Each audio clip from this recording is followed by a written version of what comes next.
So you have been elected to serve on a panel discussion, and you're a little nervous because you want to do a good job. You don't want to be a sucky panel guest.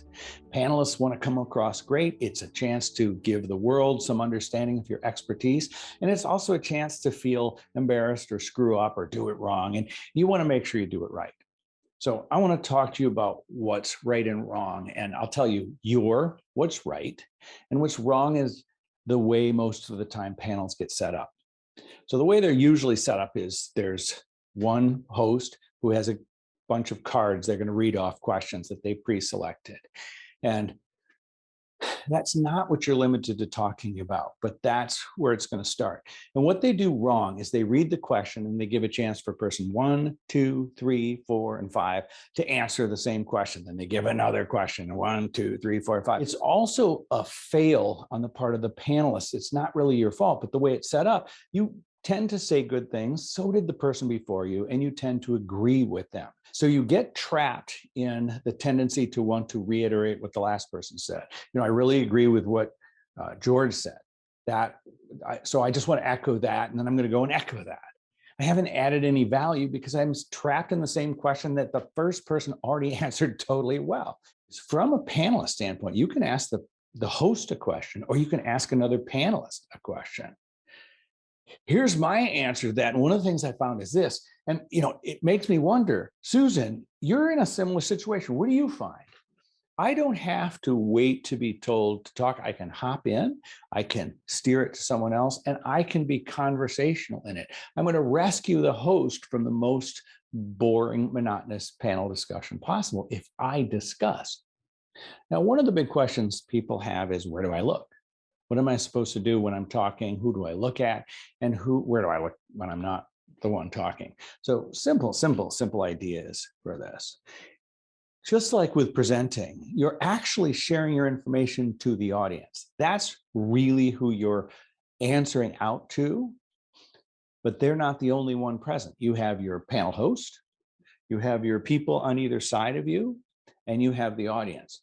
So I tend to include people in my conversations and my answers, and I answer out to the audience.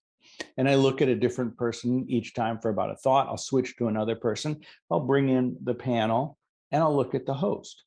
So, for example, I love that question. There's a couple reasons. We've both experienced this before. So in my situation, XYZ 1, 2, 3, and my answer is XYZ 1, 2, 3. I mean, you've had that, right? Now, in that answer, I looked at the host, I looked at my fellow presenter, I looked at different audience members, and I tossed it over to somebody else. Use something like that. When you're listening as a panel host, you want to be active, appreciate as well. You appreciate the audience, you nod and actively process what the co-panelists are saying. When they say something that you like, you can agree with it non-verbally. So you can use your active language just like you would in a meeting. You're not passive completely in a meeting when you're listening. If you don't give any response, then the other person who's talking is spooked by that. You nod, you take a note, you listen. So you engage in active listening body language. So let's just summarize this.